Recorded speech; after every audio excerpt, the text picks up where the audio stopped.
Ali no wewe Saha muyimbi mulungi. Muyimbi mulungi nnyo. Naye kuyimba kuno kulina ebintu ebigenderako. Buli wobongo oli mulungi olina okuba smart nga towunya. Olina okuba nga lookinga celebrity. Ngoli wakulaba gamba ya owakabi wuuyo. Olina okuba nga amannyo gano ogasenya regularly. Saha ina kwetereza.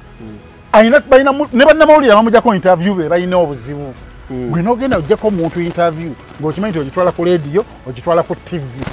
Muli ku TV live naye nga mukimanyi bulungi omuntu gwe mugenda okujjako interview anywa enjaga akozesa ebitamiiza abeera atamidde bbiya abeerako n'enjaga ku mutwe ebeerako ajja kwogera ekintu ekitakwatagana. Chameleon akuyambye akuzadde kati sawa zino gwaliko gwakuba talina kyamusinga era n'okubeerako n'ebintu byalina yagumala gwa mu bufumbo. In fact si King Saha balina muyita Queen Saha. Lwaki? Andi yafumbirwa bufumbirwa. Kanjogereko ku nsonga y'ebbeere katono. Nawulidde nti omukyalo oyo Gloria Mbuyetonze.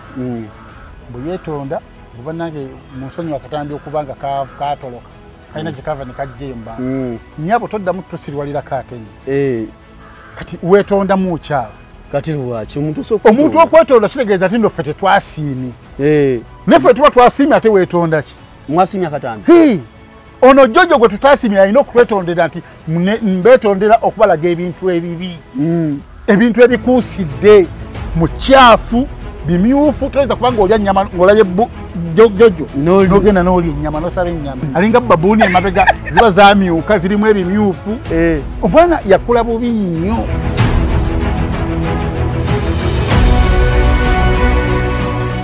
Celebrity Track extra yiji ogamba otyo mulungi atulaba kansumenti oli bulungi tusinzira nkusula motos makindye nga bulijjo nkutegeeza nti wegale motoka ey'omulembe egenda okutambuza motoka y'ekiroto kyo kibanja mpola jangu ono kusula motos efunire Benz, BMW, Subaru Forester, Subaru Legacy emmotoka ezitula ku ttaka n'owulira nga eggumidde ku kibanja mpola nkutegeeza no kusula motos we tuli olunaku olwaleero ng'okirira bw'oti ova ku kalenda osalamu bw'oti ku Salama Road opposite amafuta ga Africa Oil ojja kuba ng'otusanga awo emmotoka weeziri namba mwiri wansa mu kabox era ne Bukenya media gwendeso nako olwaleero naye aine namba ye abeerawo wano asoji basomera nakubulira bojja wano otandikirawa namba 0779 21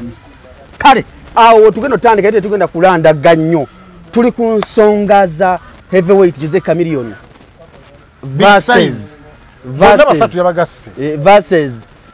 King Saha. Abantu bali basatu beyagasana big size bebe kulu bamugatiddemu bagatiddemu Eddie Kenzo nti yadduka bato Chameleon mtalabanga ku muntu alina mutima mubi nga Chameleon ekyeeza nti katika King Saha atunka n'abantu basatu abasinga ate okuyimba mu Uganda batunka nabo buzibu buno nawulidde ekisookera ddala amawulire gajja akawungezi bagenzo ziba nga amawulire ku social media galaga nti King Saha alumbye Jose Chameleon waliwo deal yabadde in Sweden promoter omunga yasasulako dda King Saha naye nga Chameleon amuseketerera amwogerera amafuukule nti kati batwalemu ye wabiwulidde ndowooza nababiwulirako twabiwulidde audio tabazuulidde naye gwe wawulidde olutalo luno lwabaddewo olwa Saha ng'alumba Jose Chameleon kale nagamba mbu yaguza akaana ka aganaga byagula akaana kanvume tegeza byema bega sibya kakati byagula akaana kanvume kakati Bukenya media kale byonna tubireke bine bya promoter soka tubiveeko tudde kati ku ndongo ani atwala ni gwe notalo labo otya olutalo luno ndaba tetulina nnyo kubaawo just Saha aliko ekizibu alina problem ku mutwe nga omanyi nti ebiralagalagala abikozesa nnyo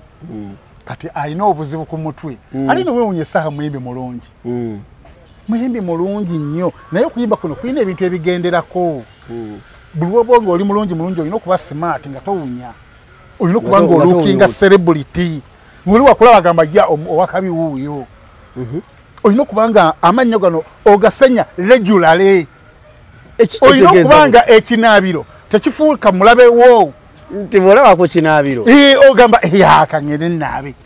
niyo oli okubanga ayiwa mulimu abantu abakuba bukubi mazzi mukazi alowooze omusajja anaaba nagakuba nasenga watasawa mukazi nagamba anaabye neyekubakubako bw'ati naye ku lusuku kwotudde kati omuvubuka oyo muyimbi mulungi era y'omu ku bayimbi abandi badde batekinga over nga bali abanene bavuddewo nga be bayugumya music industry naye ebintu bino ebirala ebigendera ku music tabituukiriza ng'okuwa respect byebimu ku byo okusoma nti omanyi ku luzungu ogenda ebweru Nigeria bakuwa interview oyo gereko eri eggwanga lyeyo bino binamina teyabifuna teyafuna mukisa kubifuna era kyekimusumbuwa kati essaawa kyayina ayimba bulungi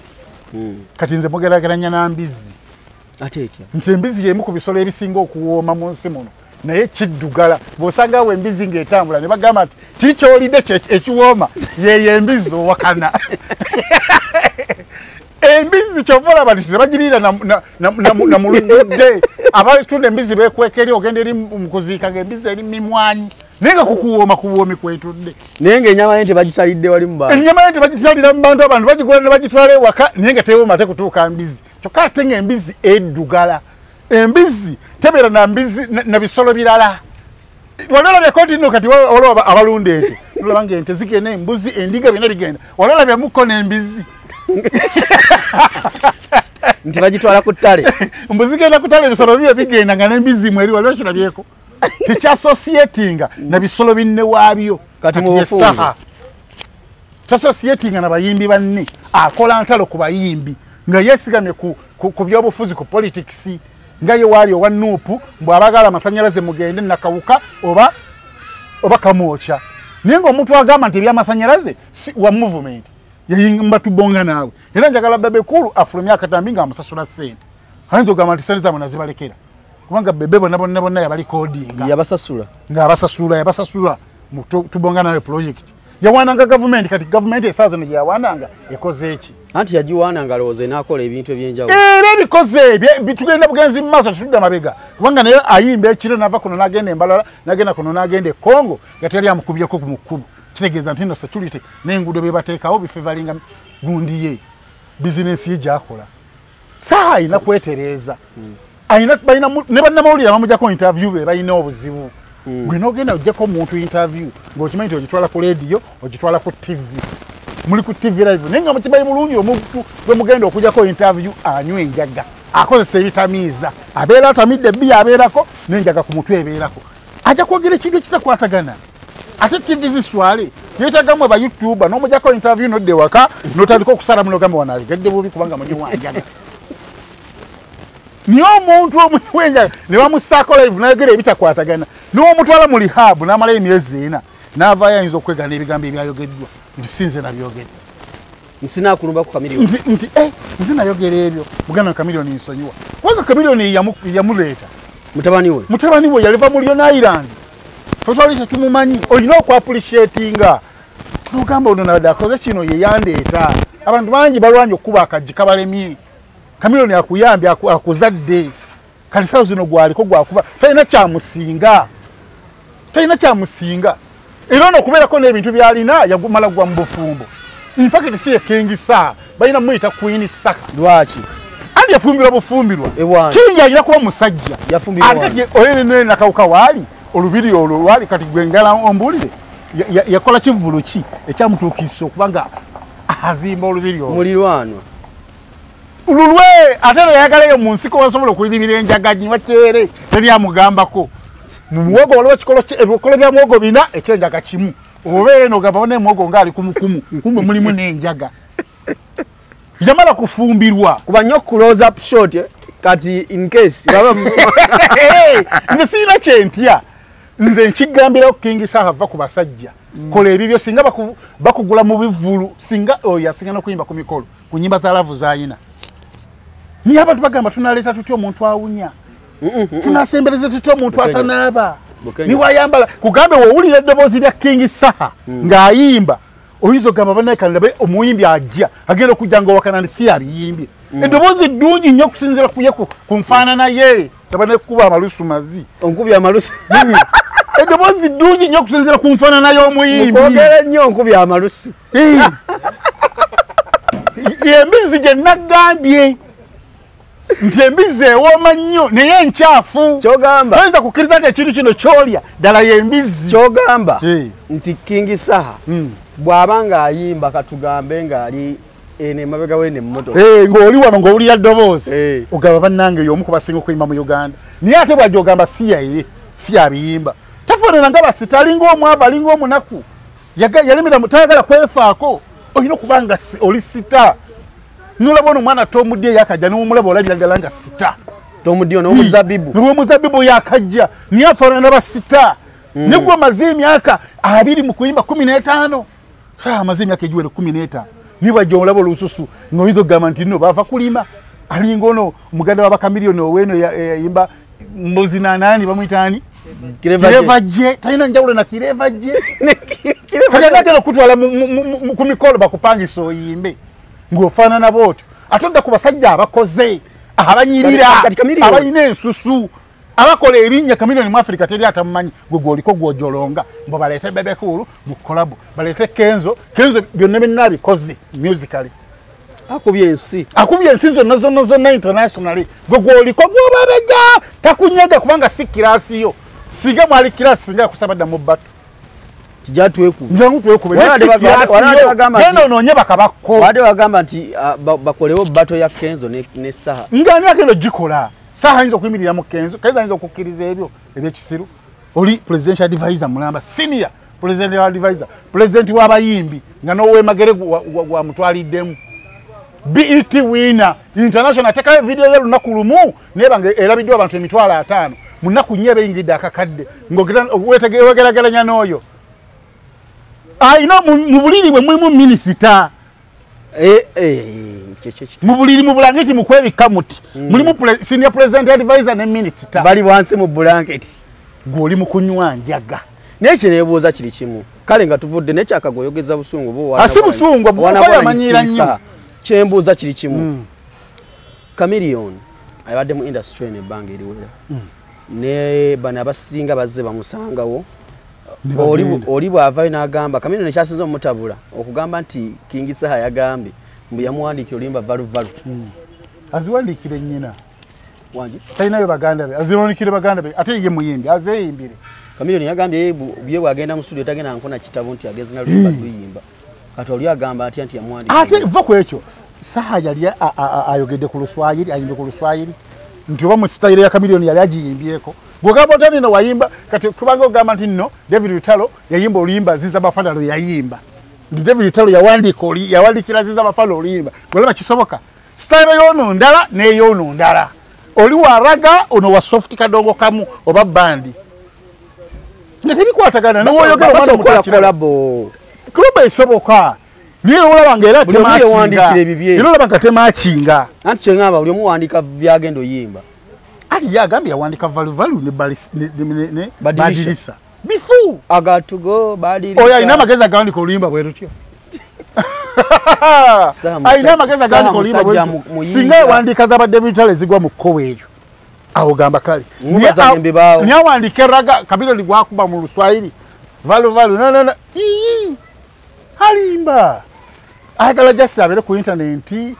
internet TikTok ajefunze ningo oyo wa Nup wa NRA ani oyo Saha taberanga ko wa Nup bebo bowulira bambega King Saha si wa Nup taberanga ko wa Nup yayimba mutubonga nawe ngesanyu lyayina natekamu eddoboozi ngegono lyataddemu ngolabira ddala si mukozi wa center akitegeeza muzeeyi ngolabira ddala takola center akitegeeza n'asasulwa n'afuna omukazi ewa nga muwala wa munene mu gavumenti era omukazi yafujjirira buli kimu oli wali Saha mufumbi mutokosi wa ttooke bamukkiriza abeere n'emiryango emmanju talinnyayo abeere n'emiryango ne bayayebe halaga ekyapa nga kiri mmanyage kyogamba ennyumba yeri King Saha wali siwawe ate yagizimba tetubimanyi ani yagizimba kugamba omukazi yalina ssente King Saha biki byakoze ebisobola zimba mansion ye Bukenya no walampira bwerere Saha walampa bye bino gundi byayogera wanaani ono mulangira Suuna n'alaga kalitunse ne kalina entugamba yabijjawa okusinziira ku byokola wanda Uganda tulina emirembe mingi nje tebakubuuza nti ate kino kyazze kitya Uganda yensi nokera ku macha gwe ngovuga kati nga ovuga kalane kisiko nokera ku macha n'ogula kawundo 2 hybrid notabawo n'ogwa kubuuza nti no kyaze kitya okuva wano okudda wano byonna bisoboka mu Uganda obaddemu eri bagikomerera buli dakiika byonna mu Uganda bisoboka kati salina kugagenda kulimba ku nsi kuno nti yakera ku makya n'azimba enju ali mu kuwalampa obuwalampi bayimbi banene amawulire ogajja obijja professor okulaga nti Kingsa ennyumba siye mufumbi wa ttooke bamuwasa era yetaga kuyita Queen totoddamu namuyita Kingsa Queen Saha oba Queen Saka kati byonna bino bigwerawa like ave ku bayimbi akole byo bimuyamba bimugattako adde mu studio ayimbe nyimba yagamba agenda kuyimba 100 revolutionary songs azitandikeko yazitandika ayimbezo ave mu kuwalampa bano okufunirako amasanyalaze attention gyayagala Kingsa atatanonya amasanyalaze attention gyayagala kati alinayo ekivulu kyeyalangirira kati akivuga bwatyo paka ku kivulu temutegeera ate ng'alumba banne akivuga andi kyekyo kati si ayogerwako kati toli wano ku internet ku TikTok obukiripu bwe si bwe buliko paka ku kivulu kati kyavuga kati nawe segeza omuyambeko kupushinga naye nga njagala tumuyambe okupushinga naye ng'ensi etegedde amazima nti eri embizi ewuuma ennyo naye nga nkyafu nnyo ngaole bagamba nti ennyama gy'ova okulya ewooma kyekisolo kyekyo kisoboka ng'olaba tebikwatagana bya parallel sibula abantu tugende Bukenya waliwo kye sinaakutegeera oja bitegeera njagala genda obudde bukutte azikutte atuweze 17 esaawa zino Chameleon bw'avaayo n'agamba nti oyo omwana nze namulera nze namuleeta mu ndongo nze namulaga buli kimu avaayo atya bano abayimbi bano wanaakola ensobi tayogerweko oli bwabanga ya booking kale tudde ku y'omuyimbi ya booking eri anagenda alemesa abaana baleeta mu ndongo n'amwogererwa promoter mbolokwata agambweko si eyo point yali bweti yes agamba Chameleon oyo yagenda Nairobi oba Tanzania ne bamubuuza ku kukubwa kwa Bobi Wine n'agamba no Bobi Wine ali mu politics we beekube masasi gaabwe naffe eno mu bya music tulina amasasi gaffe kati ye Saha ekyo nekimwanyeeza bw'omuntu yajjaga ofiiriddwa amufule oyogera otya bwotyo kati mutuufu Chameleon yagereddewo awafu yagambe mu politics waliyo ebizibu byayo kitegeeza Bobi Wine yabiyingira abimanyi kubanga Bobi Wine yagenda okuyingira mu politics ng'alabye Besigye abiiseemu alabye Ssebaggala abiiseemu wayingira ebyo nga amasasi geeyo ogamanyi Saha agamba era bw'onzizaawo Saha agamba nti Chameleon agamba Bobi Wine alwanirira abantu bali mu mbeera mbi era mu mbeera y'okulwanirira omuntu wa wansi yagamba Chameleon izo kuba yatuuka we gye yali alaga naye ku bitundu 10 ku 10 tekubulayo bantu bitundu 5 ku 10 mu famire y'omu abali obubi Chameleon Bobi Wine bali mu kulwanirira Bobi Wine ali mu famire ya Chameleon yakyogera misana tuko teyakyogera kiro n'agamba buli omu yeerwanirire yekka togendeeyo n'ofuna ebizibu byo n'ofa n'ogamba nti ofiiridde Bobi Wine si Yesu jakuma okufiirira abantu omulembe guno tebikyaliko Bobi Wine yakyogera yennyini so terezaamu awo Bobi Wine talina gwafiiririra ate yalina mu mbeera nnungi walaba Ssenyonyi y'omu ku basinga okunyirira mu bannabyabufuzi ayina akasusu naye nga emabega yali tiwamulaba nga mawulire ng'azunga kati ayina akasusu kitegeeza abantu beerwanirira bokka kwata struggle gisse ku bulamu bwo weerwanirire ove buwooli odde wooli talina gwalwanirira kubanga yayinza agamba nti alwanirira abantu ali bulungi Bukenya omuntu bwakulala n'ogwo omutwe omunene alaba nga Bobi Wine talina gwalwanirira omuntu bwakulala n'ogwo omutwe omunene ansubiramu amagezi kati njogedde buugi talina gwalwanirira ate yalina bulungi batabani bwe ali eri asibanviiri ali eri mu America yagula emmotoka ya miliyoni 2 kati yagamba nti embeera mbi nnyo yes talina gwalwanirira atuleke teri yamutuma ani yatuma Bobi Wine bwe nani mbofu balwanirira ani yamutuma agwe tolimu kuba kati gwe ndowooza n'abantu abanyigirizibwa ate abantu abanyigirizibwa beekwate mu 2006 balonde Bobi Wine afuge webaba bangi tugenda bakunga bajje balonde agende mu ntebe ataawo kinkubye poyinti kati Uganda si byakwogera ngo Bobi Wine agende mu ntebe mulonde Bobi Wine Uganda tulina democracy ya kalulu ate ku luno yabba ne Museveni yagamba Bobi Wine yamubba president yagamba bamubba Enjaga Museveni mwamubba kalulu nga yayitawo okubba kalulu tomanya ndozo kiriza tomanya miliyoni age andi Museveni wategeerera ntaleka bamubba gwagamba mbuno wanga Bobi Wine buli wamu agamba nze president wa Uganda omulondo omutuufu kyokka ng'olina ababaka ba parliament 57 oli gwogamba gwawangula alina 306 simple kati ani yawangula ali kati abantu wabajja wanga ne mu parliament bakujemera kitegeeza balonda ono naye nga president bamubba akalulu bati bamubba aliwa na Museveni Museveni like ayina obukakafu nga bamubba kubanga agamba abantu bagende mu kooti tuli kali Bobi Wine agende mu kooti tulabe kale kababbo bululu ensonga muzuulidde bulungi nnyo egaali gyoyisizza mu Kingisa oli omusanzeeko n'omubuuzaako ba nemwe meeting sagala nnyo namusanga kubanga bagamba empunya gyawo teetaka kuliraana bakugamba bugambi just bakugamba bugambi naye n'omulaba mu video omulaba nga tali bulungi okusinziira ku baserebu bonna gwani alabika obubi nga ye yeetaga twakala muri habu amala emyezi ng'ena nga tawunyiriza wadde kayaga ng'anaaba buli lunaku emirundi 2 ng'ataasenye emirundi 3 aveeyo ajja kutandika n'okufuna emirimu gy'emikolo bagambe nti ya King Saha yazze Bukenya media musangiriza ngo obudde era buli mukulu bwakunyuka naye twadde tulina okusooka okutunulira mu nsonga zino Bukenya media bagamba gwe ensonga zino ziraba buli kimu wefuula akitegeere bade nsaba tukome wano anti maliriza ndi mukumaliriza abantu badde bakyakuyiwako omuliro ku nsonga z'ebbeere wawaana ebbeere lifuuse ebbeere neje buli kati balyogerako era kati obuukidde King Saha nze kati bannaye bino ebigambo bino tunbasibule gwaba bagamba nti nze mbyogedde kanjogereko ku nsonga z'ebbeere katono nawulidde nti omukyalo oyo Gloria mbuyeetonze mbuyeetonda kuba nange mu nsonyi wakatambye okubanga katoloka kalina gye kava ne kajjeyo mu bantu nnyabo toddamu tusiriwalirako ate nnyo kati weetonda mu kyalo kati lwaki omuntu okwetonda kitegeeza nti nno ffe tetwasiimye neffe tuba twasiimye ate weetonda ki mwasiimye akatambi ono Jojo gwe tutasiimye alina okutwetondera nti mbeetondera okubalaga ebintu ebibi ebintu ebikuusidde mu kyafu bimyufu toyinza kubanga olya nnyama ng'olabye Jojo n'ogenda n'olya ennyama n'osaba ennyama olabira ddala nga nnyama yennyini era oba tomwetegereza nga totadde nnyo budde oyinza ogamba ba bino ebisodde bino ebibeera kukuba ebyo byamyuka ennyuma wabi nnyo toyinza okukkiriza nti ako si kabina oyinza ogamba nti oba Jojo yatulaze kabina Jojo alinga babuuni emabega ziba zamyuka zirimu ebimyufu omwana yakula bubi nnyo kyogamba obutambi bwa Jojo bwabanyizizza bubi nnyo tali gukaweereza n'asanyuka bw'olaba katambi ka Jojo nga tonakwetegereza bulungi oyinza ogamba babuuni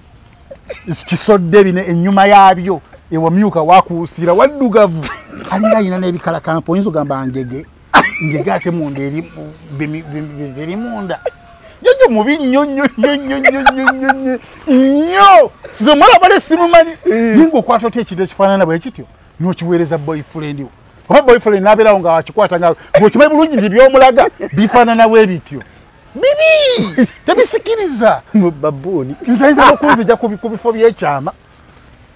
era bana bayita engeri ya lwase bakuli wali ku bwegumu oba Jojo bakola batya anti ogira boti olaba omuliro olaba muliro myufu n'ogamba eggulu terinku balinga babuuni kati ate gwe olya buge yeetonze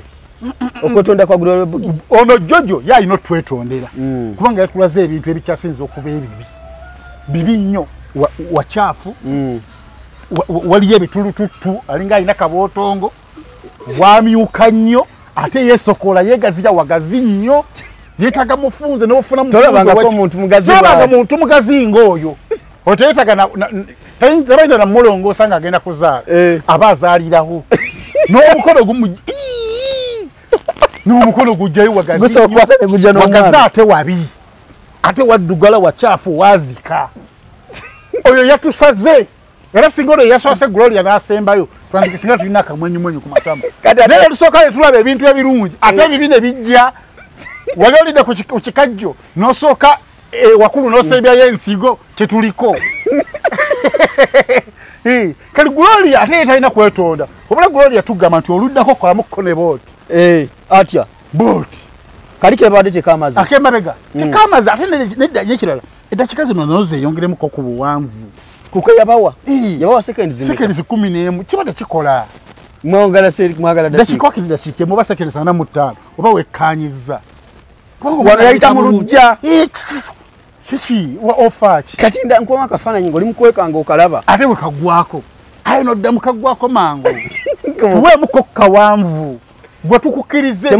ensi yasiima talina kwetonda. Era nawulira nga Abitex agamba Abitex yawabidde Gloria ningamba kati Abitex naye ayika akatuli. Ayisa. Alina ekitali kituufu. Oyo bamuwabira. Ffe twanyuma majority tuli basanyufu. Ebbere liringa omutima gw'embalaasi. Liri liti. Ebbere lya Gloria Bukiri yakutabudde. Liri liti liringa le bapikamu omukka. Nebomba. Walabye ku mabeere eryo liri mu kifo nambe mu Afrika. Ebbere lya Gloria Bukiri. Waliwo n'ekisajja ekyaze ne kiŋŋamba ekinkolera video mbu omusajja mukulu myaka 7 ulira byayogera oba nkuvumina amazzi. Myaka ani amugamba oyo nti abantu abakulu tebalina kwogera ku bintu ebyo. Government eganda baana bato kubyogerako under 18. Abali above 18 tubyogeddeko oli mukutusiri walirako. Ye yabijjawa nti nno omuntu omukulu buli mukulu aba alina amagezi. Kanize sokera kunze ndinzo omukulu gwasasa okulaba nga sitegeera. Era nze kizibu kyennyina abantu okunsubira mbu nyina amagezi. Ekizibu kyekyasiza okwesanga. Abantu n'obeereza bansubiramu amagezi. Be bakutunuulira mu muntu omunene. Nga bagamba nti ku magezi kwentudde. Ekyo kintu nkyakyebuuza sibagamba nga konti ndi mugezi. Sibagamba nga konti ndi wabuvunaanyizibwa. Lwaki munsibako amagezi? Timunsibako magezi sirina kyengagaza kubanga ebyokusoma nabimala. Sigamba nti nongenda tula bibuuza magezi ngagaza ati. Kyenalabye kyenjogedde. Gwafulumya ebifo bye byekyama badivorce bajja kunnoonya kubanga yeze president wabatematema noodles mu Uganda. Yenzo omukulu omukulembeze president wabatemitemi ba noodles nzikunnyonnyola n'oba tozirabyeko n'ofuna ekifaananyi ekituufu. Amiina.